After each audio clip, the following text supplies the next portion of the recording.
62 ಕುಟುಂಬಗಳು ಅವರು ಎಲ್ಲಿ ತನಕ ಬದುಕಿರ್ತಾರೆ ಅವರು ಅದೇ ಒಂದು ಕಹಿ ನೆನಪಲ್ಲೇ ಅವರ ಜೀವನ ಮಾಡಬೇಕು. ಸುಮಾರು 2500 ವ್ಯಕ್ತಿಗಳು ಅಂತ ಇಟ್ಕೊಳ್ಳಿ, ಒಂದು ಕುಟುಂಬದಲ್ಲಿ 5 ಜನ ಇದ್ರೆ ಅಂದ್ರೆ ಆ ನೋವು ಮತ್ತೆ ಬೇರೆಯವ್ರಿಗೆ ಬರಬಾರ್ದು, ಅವರ ಜೀವವನ್ನು ಉಳಿಸ್ಬೇಕು, ನಾವು ರಕ್ಷಣೆ ಮಾಡ್ಕೋಬಹುದು ಅನ್ನೋದಕ್ಕೆ ಈ ಒಂದು ವಿಶೇಷ ಕಾರ್ಯಕ್ರಮಕ್ಕೆ ನಮ್ಮ SP ಮೇಡಮ್ ಅವರು ಚಾಲನೆ ಕೊಟ್ಟಿದ್ದಾರೆ. ಅವರು ಬಂದಾಗಿಂದ ಒಂದಿಲ್ಲ ಒಂದು ಒಳ್ಳೆ ಕೆಲಸ ಮಾಡ್ತಾ ಇದ್ದಾರೆ. ಬಟ್ ಬಹಳ ನಾನು ನಿರೀಕ್ಷೆ ಮಾಡಿದ ಕೆಲಸ, ನಾನು ಡಿಸ್ಕಷನ್ ಕೂಡ ಮಾಡಿದ್ದೆ 2-3 ಸಾರಿ, ಆ ಕೆಲಸಕ್ಕೆ ಇವತ್ತು ಚಾಲನೆ ಕೊಡ್ತಾ ಇದ್ದಾರೆ. ನಮಗೆಲ್ಲರಿಗೂ ಇದು ಬಹಳ ಸಂತೋಷದ ವಿಷಯ.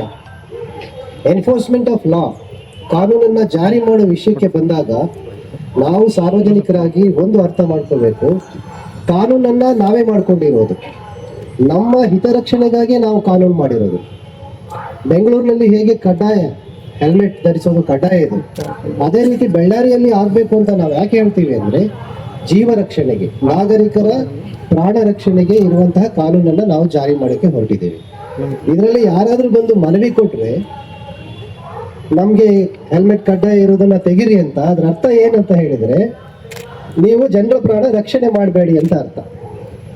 ನಾಳೆ ಒತ್ತಡ ಬರ್ಬೋದು, ಬಟ್ ನಾವು ಇದರಲ್ಲಿ ಹಿಂದೆ ಹೋಗೋ ಪ್ರಶ್ನೆಯಲ್ಲಿ ಇಲ್ಲ,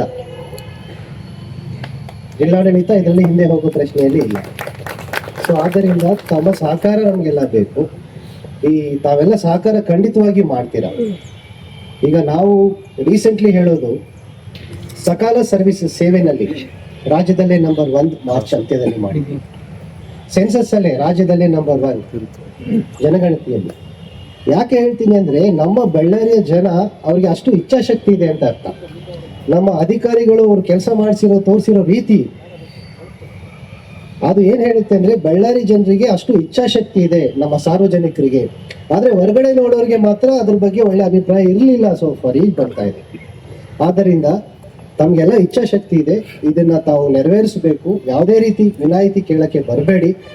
ನೀವು ವಿನಾಯಿತಿ ಕೇಳಿದ್ರೆ ನಿಮ್ಮ ಫ್ಯಾಮಿಲಿಯ ರಕ್ಷಣೆಗೆ ನೀವು ನಿಂತಿಲ್ಲ ಅಂತ ಅರ್ಥ, ನಿಮ್ಮ ಫ್ಯಾಮಿಲಿಯ ಬಗ್ಗೆ ನಿಮಗೆ ಕಾಳಜಿ ಇಲ್ಲ ಅಂತ ಅರ್ಥ. ಆದ್ದರಿಂದ ತಮ್ಮ ಸಹಕಾರ ಕೋರಿ ಈ ಒಂದು ಕಾರ್ಯಕ್ರಮವನ್ನು ಯಶಸ್ವಿ ಮಾಡ್ಕೊಳ್ಳಿ ಅಂತ ಹೇಳಿ ನಾವು ತಮಗೆ ಮನವಿ ಮಾಡ್ತೇನೆ. ಹೆಲ್ಮೆಟ್ ಬಗ್ಗೆ ಒಂದು ಜಾಗೃತಿ ಮೂಡಬೇಕು. ಇದು ಯಾರೋ ಎನ್ಫೋರ್ಸ್ ಮಾಡ್ತಾ ಇದ್ದಾರೆ, ಯಾರೋ ನೋಡ್ತಾ ಇದ್ದಾರೆ ನಮ್ಮನ್ನ, ಅದಕ್ಕೋಸ್ಕರ ಹೆಲ್ಮೆಟ್ ಧರಿಸ್ತೀವಿ ಅನ್ನುವಂತ ಕಾರಣಕ್ಕೆ ಯಾವುದೇ ಕಾರಣಕ್ಕೂ ಸೀಮಿತ ಆಗಬಾರ್ದು. ಇದರಲ್ಲಿ ಮುಖ್ಯವಾಗಿ ನಮ್ಮ ಒಂದು ಜೀವ ಅತ್ಯಮೂಲ್ಯ ಅನ್ನುವಂಥದ್ದು, ಅದನ್ನ ನಾವು ಕಾಪಾಡಬೇಕಾದ್ರೆ ನಮ್ಮ ಶಿರ ಏನಿದೆ ಅದು ಸುರಕ್ಷಿತವಾಗಿದ್ರೆ ಮಾತ್ರ ನಮ್ಮ ದೇಹಕ್ಕೆ ಒಂದು ಚೈತನ್ಯ ಇರುತ್ತೆ ಅನ್ನುವಂಥದ್ದು ಜನರು ಮನಗಾಣಬೇಕು. ಅವರ ಸ್ವ ಇಚ್ಛೆಯಿಂದ ಹೆಲ್ಮೆಟ್ ಅನ್ನ ಧರಿಸುವಂತದ್ದಾಗಬೇಕು. ಈ ಮೊದಲು ನಾವು ಸ್ಟ್ಯಾಟಿಸ್ಟಿಕ್ಸ್ ನ ತುಂಬಾ ಸರ್ತಿ ನಾನು ಮಾಧ್ಯಮದವ್ರ ಮುಂದೆ ತಿಳಿಸಿದ್ದೇನೆ, ಆದ್ರೆ ಮತ್ತೊಮ್ಮೆ ಇಲ್ಲಿ ನಾನು ಅದನ್ನ ರಿಪೀಟ್ ಮಾಡ್ತೇನೆ. ಬಳ್ಳಾರಿ ಜಿಲ್ಲೆಯಲ್ಲಿ, ಕೇವಲ ಬಳ್ಳಾರಿ ಜಿಲ್ಲೆಯಲ್ಲಿ ಮಾತ್ರ ಕಳೆದ 3 ವರ್ಷದಲ್ಲಿ ಬೈಕ್ ಅಪಘಾತದಲ್ಲಿ ಮೃತಪಟ್ಟವರ ಸಂಖ್ಯೆ 462. 23ರಿಂದ ನಾನು ಸಂಖ್ಯೆ ತಗೊಂಡ್ರೆ 23ರಿಂದ 26 ಏಪ್ರಿಲ್ ವರೆಗೆ 462 ಜನ ಮೃತಪಟ್ಟಿದ್ದಾರೆ. ಆನ್ ಆನ್ ಆವರೇಜ್ 2 ದಿನಕ್ಕೆ 1 ಡೆತ್ ಆಗ್ತಾ ಇದೆ ಅನ್ನುವಂಥದ್ದು. 150 ಜನ 1 ವರ್ಷದಲ್ಲಿ ಮೃತಪಡ್ತಾ ಇರುವಂಥದ್ದು. 1 ವರ್ಷದಲ್ಲಿ ನೀವು 365 ದಿನ ತಗೊಂಡ್ರೆ 2 ದಿನಕ್ಕೆ 1 ಸಾವು ಬೈಕ್ ಅಪಘಾತದಲ್ಲಿ ಆಗ್ತಾ ಇರುವಂಥದ್ದು. ಇದು ಯಾವುದೇ ಒಂದು ನಾವು ಸಾಧನೆ ಮಾಡ್ತಾ ಇದ್ದೀವಿ, ನಾವು ಏನೋ ಒಂದು ಪ್ರಯತ್ನಶೀಲರಾಗಿದ್ದೀವಿ, ಆ ಒಂದು ಸಂದರ್ಭದಲ್ಲಿ ಜೀವ ಕಳ್ಕೊಂಡಿದ್ದೀವಿ ಅನ್ನೋವಂಥದ್ದಲ್ಲ.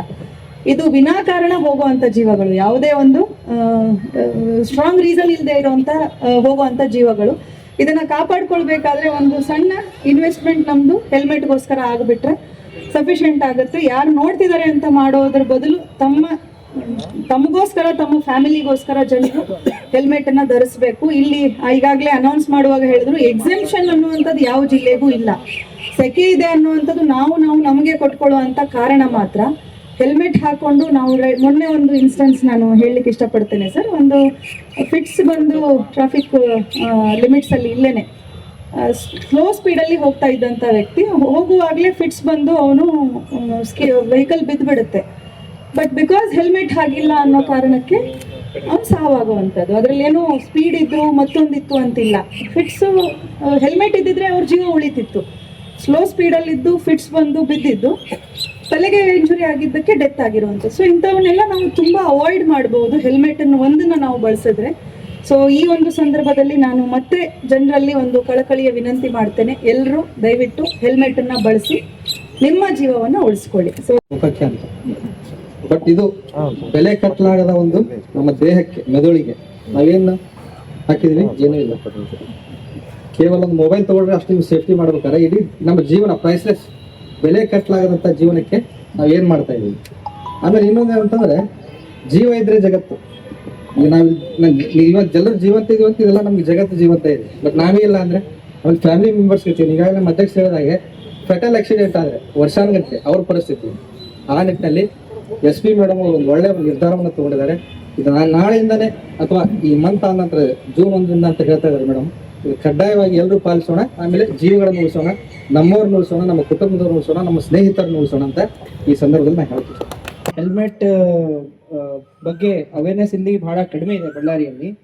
ತಾವು ಈಗಾಗಲೇ DC ಸರ್ ಕೂಡ ಹೇಳಿದ್ರಿ, ಜನರು ಇಲ್ಲಿ ಸ್ವಲ್ಪ ಶೆಕೆ ಜಾಸ್ತಿ ಇರುತ್ತೆ, ಡಿಸ್ಕಂಫರ್ಟ್ ಆಗುತ್ತೆ ಅಂತ ಕಾರಣಕ್ಕಾಗಿ ಹೆಲ್ಮೆಟ್ ಬಳಸಲ್ಲ.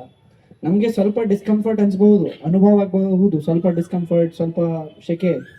ಆದರೂ ನಾವು ನಮ್ಮ ಜೀವನವನ್ನು ಉಳಿಸಬಹುದು. ಈ ನಿಟ್ಟಿನಲ್ಲಿ ನಾವು ಸ್ವಲ್ಪ ಯೋಚನೆ ಮಾಡಿಕೊಂಡು ಎಲ್ಲ ಟ್ರಾಫಿಕ್ ರೂಲ್ಸ್ ಫಾಲೋ ಮಾಡಿದರೆ ಮತ್ತು ಹೆಲ್ಮೆಟ್ ಸೇಫ್ಟಿ ಸಂದರ್ಭದಿಂದ ಮುಂದೆ ನಮ್ಮ ಬೈಕ್ಸ್ ಅವೆಲ್ಲ ನಾವು ನಡೆಸಿದರೆ ನಮ್ಮೆಲ್ಲರಿಗೆ ಚೆನ್ನಾಗಿರುತ್ತೆ ಮತ್ತು ರೋಡ್ ಸೇಫ್ಟಿ ಆಗುತ್ತೆ. Ballari anyway it is rank 1 in lot of things. It should not be rank 1 in accidents. So ದಯವಿಟ್ಟು ತಾವು ಎಲ್ಲರೂ ಹೆಲ್ಮೆಟ್ ಬಳಸಿ ನಿಮ್ಮ ಜೀವನವನ್ನು ಉಳಿಸಿ. ಫ್ರೀ ಹೆಲ್ಮೆಟ್ ತಗೊಂಡೋಗಿಲ್ಲ, ಯಾರು ಹಾಕ್ತಾ ಇಲ್ಲ. ಇವಾಗಲೂ ತಗೊಳ್ತೀರಾ, 4ನೇದಾಗುತ್ತೆ. ಮನೇಲಿ ಇಡಬೇಡಿ, ನೀವು ಹಾಕ್ಕೊಳ್ಳಿ. ಅಕ್ಕಪಕ್ಕದಲ್ಲಿ ಯಾರಾದರೂ ಹೆಲ್ಮೆಟ್ ಇಲ್ದಿರ ಓಡಾಡ್ತಾ ಇದ್ರೆ ಅವ್ರಿಗೂ ಸಹಕರಿಸಿ ಕೊಟ್ಟು ಹೆಲ್ಮೆಟ್ ಧರಿಸೋದಕ್ಕೆ ಇನ್ಸಿಸ್ಟ್ ಮಾಡಿ, ಜೀವ ಉಳಿಸಿ, ಸಂಸಾರಗಳನ್ನ ಕಾಪಾಡಿ. Thank you. ಬಳ್ಳಾರಿಯ ನಿರಂತರ ಸುದ್ದಿಗಾಗಿ ಬಳ್ಳಾರಿ ಬೆಳಗಾಯಿತು ಚಾನೆಲ್ನ ಸಬ್ಸ್ಕ್ರೈಬ್ ಮಾಡಿ ಹಾಗೂ ಬೆಲ್ ಐಕಾನ್ ಒತ್ತಿ.